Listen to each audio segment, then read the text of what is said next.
എല്ലാ സുഹൃത്തുക്കൾക്കും life vision top സ്റ്റാറിലേക്ക് ഒരിക്കൽ കൂടി സ്വാഗതം ചെയ്യുന്നു. ഞാൻ GK തുമ്പക്കാരൻ. ഇന്നത്തെ വീഡിയോ നമ്മുടെ ഇലക്ഷൻ കമ്മീഷനെ കുറിച്ചുള്ളൊരു വീഡിയോ ആണ്. ഇന്ത്യയിലെ കോടാനുകൂടി ജനങ്ങളുടെ ഒരു വിശ്വസ്ത സംവിധാനമാണ് ഇലക്ഷൻ കമ്മീഷണറുടെ കാര്യാലയം. എന്നാൽ ഇന്ന് നമുക്ക് കാണാൻ സാധിക്കുന്നത് ഇലക്ഷൻ കമ്മീഷന് മേൽ ഒത്തിരി ആരോപണങ്ങൾ ഉണ്ടായിക്കൊണ്ടിരിക്കുകയാണ്. പ്രതിപക്ഷം ആവശ്യപ്പെടുന്ന ഒന്നിനും വ്യക്തമായ മറുപടി കൊടുക്കാതെ ഇരുട്ടിൽ തപ്പിയാണ് ഇലക്ഷൻ കമ്മീഷൻ. ഇതിൻ്റെ പ്രധാന കാരണം ഇലക്ഷൻ കമ്മീഷൻ ആർക്കു വേണ്ടിയോ നിലകൊള്ളുന്നത് പോലെയാണ് കാണപ്പെടുന്നത്. ഭരണപക്ഷത്തിനും പ്രതിപക്ഷത്തിനും യാതൊരു വിധ സപ്പോർട്ടും ചെയ്യാതെ ഇൻഡിപെൻഡൻ്റായി നിൽക്കേണ്ട ഒരു കാര്യാലയമാണ് ഇലക്ഷൻ കമ്മീഷൻ. എന്തായിരുന്നാലും ഒന്ന് ചെയ്യേണ്ടത്, ഇലക്ഷൻ കമ്മീഷൻ സാധിച്ചു കഴിഞ്ഞാൽ ശേഷൻ മുൻ ഇലക്ഷൻ കമ്മീഷൻ കാട്ടിയ ആ തൻ്റെ ഇടം, അദ്ദേഹത്തിൻ്റെ ഊർജവും അതെല്ലാം എന്താണെന്ന് ഒന്ന് പഠിച്ചു നോക്കുന്നത് നന്നായിരിക്കണം. അദ്ദേഹം ചെയ്തതിൻ്റെ ഒരു 10% ആത്മാർത്ഥതയും നിശ്ചയദാർഢ്യവും ഇലക്ഷൻ കമ്മീഷൻ കാണിക്കേണ്ടതായിരുന്നു. നിങ്ങളൊന്ന് മനസ്സിലാക്കുക, ഇലക്ഷൻ മഹാരാഷ്ട്രയിൽ ബാൽ താക്കറെ എന്നുള്ളൊരു വലിയ നേതാവിനെ വോട്ടവകാശം വരെ ഏതാണ്ട് മാസങ്ങൾ അദ്ദേഹം സസ്പെൻഡ് ചെയ്ത് വെച്ചു. അത്ര തൻ്റെ ഇടം കാണിച്ചാണ്, അത്ര പവറുള്ളൊരു വ്യക്തിയാണ് ഇലക്ഷൻ കമ്മീഷൻ എന്ന് പറയുന്ന ആ ഒരു പോസ്റ്റ്. എന്നാൽ ഇപ്പോൾ എന്താ സംഭവിച്ചത് നമുക്കെല്ലാം അറിയാം. മഹാരാഷ്ട്രയിലും ഹരിയാനയിലും ബീഹാറിലുമൊക്കെ നടന്ന ഒത്തിരി വോട്ടുകൊള്ളകൾ, വോട്ടിൻ്റെ സ്വകാര്യത ഇല്ലാതെ ആർക്കൊക്കെ വേണ്ടി ആരൊക്കെയോ എന്തൊക്കെയോ കാട്ടിക്കൂട്ടി അധികാരങ്ങൾ പിടിച്ചു നിർത്താൻ കാട്ടിക്കൂട്ടിയ ഭരണപക്ഷത്തിൻ്റെ സൗകര്യത്തിനനുസരണമായി മാറിപ്പോയതുപോലെയാണ് ഇപ്പോൾ അറിയപ്പെടുന്നത്. ഇപ്പോൾ ഉള്ള ഈ ഇലക്ഷൻ കമ്മീഷണർ അദ്ദേഹത്തിൻ്റെ വ്യക്തമായ ഒരു തീരുമാനം എടുക്കാൻ വയ്യാത്തൊരു സ്റ്റേജിലാണ്. കാരണം മോദിജിയും അമിത്ഷായും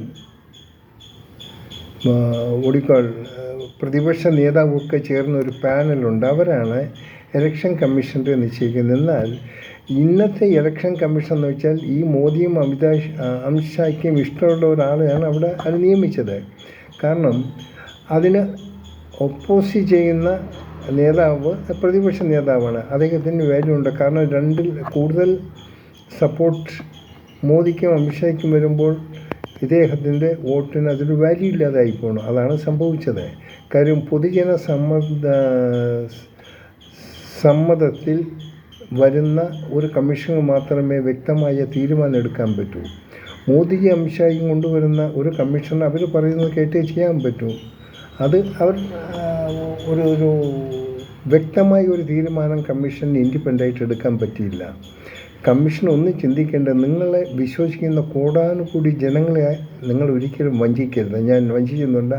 പക്ഷേ ഇതുവരെ ഉയർത്തിയ നിങ്ങളുടെ മുകളിൽ വന്ന ആരോപണങ്ങൾ ഇതുവരെയായിട്ട് നിങ്ങൾക്ക് അത് കണിശമായിട്ട് നിങ്ങൾക്ക് റിപ്ലൈ കൊടുക്കാൻ പറ്റിയില്ല.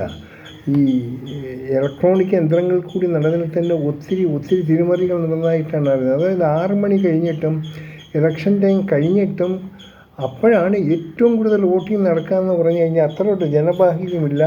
അത് ഈ മിഷനറിയിൽ കൂടി വന്ന തകരാറെന്ന് പറയാൻ പറ്റില്ല. അതിൻ്റെ പ്രീ പ്ലാൻഡായിട്ടേ നമുക്ക് കാണാൻ പറ്റൂ. ഇല്ലെങ്കിൽ അതിൻ്റെ വ്യക്തത ഇലക്ഷൻ കമ്മീഷൻ കൊടുക്കേണ്ടതാണ്. ഇലക്ഷൻ കമ്മീഷൻ്റെ അവിടെ മൗനം പാലിക്കുകയാണ്. അതൊരിക്കലും അങ്ങനെ ആകാൻ പാടില്ല. സംഭവിച്ചു. ഇനിയും ആ വിശ്വസ്തതയെ തകർക്കാതിരിക്കുക. നിങ്ങൾ ഒരു IAS പഠിച്ച ഒരു ഉദ്യോഗസ്ഥനാണ്. ജനങ്ങളുടെ നികുതിപ്പണം കൊണ്ട് നിങ്ങൾ ആഹാരം കഴിക്കുന്നവരാണ്. അതുകൊണ്ട് നിങ്ങൾ അവരെ വഞ്ചിക്കാതിരിക്കുക. നിങ്ങൾ ഭരണപക്ഷത്തിൻ്റെയോ പ്രതിപക്ഷത്തിൻ്റെയോ ചട്ടവുമായി മാറരുത്. നമ്മുടെ ഇന്ത്യയിൽ അങ്ങനെ ഒരു ഇതുണ്ടായിരുന്നു. ഇന്ത്യയിൽ ഇപ്പോൾ ഈ 1, 2, 3 ഇലക്ഷനിലാണ് ഇങ്ങനെയുള്ള ഒരുപാട് അപാകതകൾക്ക് തുടക്കം കുറിച്ചത്. എന്താണെന്ന് കഴിഞ്ഞാൽ ഒരേ പാർട്ടി തന്നെയാണ് കണ്ടിന്യൂ ഭരിക്കുന്നുണ്ട്. അതിൻ്റെ എന്ത് കോപ്രായത്തരം കാണിക്കാനുള്ള സാഹചര്യം അവർക്കുണ്ടാകുന്നു, അതിനുള്ള മിഷനറീസ് അവർക്കുണ്ട്. അതിനെ കേൾക്കേണ്ട ഒരു പരിതാപകരമായ അവസ്ഥയിൽ ഇലക്ഷൻ കമ്മീഷൻ മാറിക്കഴിഞ്ഞു. തൻ്റെ ഇടമുള്ള ഒരു ഇലക്ഷൻ കമ്മീഷൻ ഉണ്ടായിരുന്നു, ഇങ്ങനെയൊക്കെ ഒന്നും കാണില്ല. കാരണം ഇലക്ഷൻ കമ്മീഷൻ ഭരണപക്ഷത്തിലുള്ളവരുടെ ആജ്ഞാനുസരണം ഭരിച്ചു കഴിഞ്ഞാൽ, അതിനെ മാനേജ് ചെയ്ത് കഴിഞ്ഞാൽ അവിടെ ഒന്നും സത്യസന്ധമായ കാര്യങ്ങളൊന്നും നടക്കില്ല. അതുകൊണ്ട് ഇനിയെങ്കിലും ആരോപണങ്ങളെ നിങ്ങൾ നേരിടുക, ആരോപണങ്ങൾക്ക് വ്യക്തമായ മറുപടി കൊടുക്കുക. ഒന്ന് മനസ്സിലാക്കുക, ഈ വടക്കേ ഇന്ത്യയുടെ ചില ഭാഗങ്ങളിൽ കഴിയുന്നതും വിദ്യാഭ്യാസമുള്ളത് വളരെ കുറവാണ്. അവരെ ബുദ്ധൂസുകളാക്കുക. അവർക്ക് ഇലക്ഷൻ കമ്മീഷൻ എന്താണെന്നോ അതിൻ്റെ ഡ്യൂട്ടികൾ എന്താണ്, അവർക്ക് എന്തൊക്കെ റൈറ്റ്സ് ഉണ്ടെന്നോ അവർക്കൊന്നും അറിയില്ല. കാരണം ഒരു വിഭാഗം ആൾക്കാരെ ഇപ്പോഴും സ്കൂൾ വരാന്തയിൽ വിടാതെ തന്നെ അവരെ അടിച്ചമർത്തി വോട്ടിന് വേണ്ടി മാത്രം ഉപയോഗിക്കുന്ന ഈ ഒരു ഭീഷണിപ്പെടുത്തിയ ഒരു വോട്ടിന് ആനയിക്കുകയും അതിൽ അവരുടെ ഏജൻറ്റന്മാർ എന്ത് കോപ്രായത്തരം കാണിക്കാനുള്ള സംവിധാനം ഉണ്ടാക്കുന്ന ഗുണ്ടാരാജ് പോലുള്ള ആൾക്കാരാണ് ഇലക്ഷൻ നിയന്ത്രിക്കുന്നത്. അപ്പോൾ ഒരു കമ്മീഷണർക്ക് അവിടെ ഒന്നും പോയി ചെയ്യാൻ പറ്റിയില്ല. അപ്പോൾ അത് ഉണ്ടാകാതിരിക്കാൻ വേണ്ടി ഇനി വരുന്ന ഇലക്ഷനിൽ അതിനുള്ള മുൻകരുതലുകൾ മുൻകൂട്ടി എടുക്കുക. അതാണ് ധാർമ്മികത എന്ന് പറയുന്നത്. അതായത് ഇലക്ഷൻ കമ്മീഷൻ്റെ ആ ഒരു കാര്യാലയം ജനകോടികളുടെ ഒരു വിശ്വസ്ത കാര്യാലയമാണെന്ന് ഒന്ന് ഓർത്തിരിക്കുന്നത് നന്നായിരിക്കും. ജനങ്ങളെ വഞ്ചിക്കാതിരിക്കുക, വോട്ടർമാരെ വഞ്ചിക്കാതിരിക്കുക. നിങ്ങൾ രാഷ്ട്രത്തോട് അങ്ങനെ ചെയ്യുന്ന നിങ്ങൾ രാഷ്ട്രത്തോട് ചെയ്യുന്ന കൊടും വഞ്ചനയാണ്. എല്ലാവരെയും ഒരുപോലെ കാണുക. ഭരണപക്ഷത്തിനും പ്രതിപക്ഷത്തിനും ഉള്ള ആ റൈറ്റ്സ് കാത്തു സൂക്ഷിക്കേണ്ടത് ഇലക്ഷൻ കമ്മീഷൻ്റെ ഒരു കർത്തവ്യം കൂടിയാണ്. സോ ഇനിയെങ്കിലും ഈ നടക്കുന്ന ആരോപണങ്ങൾക്ക് ഒരു പുഷ്ടാപ്പിടാൻ വേണ്ടി ശ്രമിക്കുക. ഇലക്ഷൻ കമ്മീഷൻ നിങ്ങൾ എന്ത് വിചാരിച്ചാലും നിങ്ങൾക്ക് നടത്താം. ഒരുത്തനെ മുകളിലും കയറ്റാൻ കീഴിട്ട് എടുക്കാൻ നിങ്ങൾ വിചാരിച്ചാൽ മതി. അത് നിങ്ങൾ തനിച്ച് നിങ്ങൾക്ക് പ്രത്യേകമായ ഒരു ഇതുണ്ടാകുമെന്ന് തോന്നുന്നില്ല. പക്ഷേ നിങ്ങളെ കൺട്രോൾ ചെയ്യുന്നവർക്ക് അവർക്ക് ലാഭം കാണും, അവരുടെ ആവശ്യങ്ങൾ നടത്തും. അവരുടെ ആവശ്യങ്ങൾ നിങ്ങൾ നടത്തി കൊടുക്കുമ്പോൾ നിങ്ങളുടെ ആവശ്യങ്ങൾ അവരും അനുഭവപൂർവ്വം പരിഗണിച്ചു കൂടായികയില്ല എന്ന് ഓർക്കുക. അതുകൊണ്ട് ഒരിക്കൽ കൂടി റിക്വസ്റ്റ് ചെയ്യുന്നു, നിങ്ങൾ സാധിച്ചാൽ ഈ ഇലക്ഷൻ കമ്മീഷണർ ആ GN ശേഷൻ്റെ ആ പഴയ കാല ആ ഗാംഭീര്യം നിറഞ്ഞ ആ പവർ എന്തായിരുന്നു എന്ന് അദ്ദേഹത്തിൻ്റെ ചരിത്രങ്ങളിലേക്ക് ഓടിച്ചു നോക്കുക. റെക്കോർഡെടുത്ത് നിങ്ങളുടെ കമ്മീഷൻ ഓഫീസ് അതിൻ്റെ റെക്കോർഡൊക്കെ കാണുക, എവിടെ എന്തൊക്കെ സംഭവിച്ചെന്ന് അത് കണ്ടുപഠിക്കുക. അതില്ലെങ്കിൽ അദ്ദേഹത്തിൻ്റെ ഫോട്ടോ വെച്ചിട്ട് ഒന്ന് പൂജ നടത്തി നിങ്ങളുടെ ഡേ ടു ഡേ ജോലിയിലേക്ക് പ്രവേശിക്കുക. ഒരു കമ്മീഷൻ്റെ ആ ഒരു സ്ഥാനം നിങ്ങൾ ഹോൾഡ് ചെയ്യുക. You are a great person. You not suppose to be do like this. ഒരു വ്യത്യസ്തമായ രീതി നിങ്ങൾ പെരുമാറുക. ഭരണപക്ഷത്തിനായാലും പ്രതിപക്ഷത്തിനായാലും അവരുടെ റൈറ്റ്സ് നിങ്ങൾ കാത്തു സൂക്ഷിക്കണം.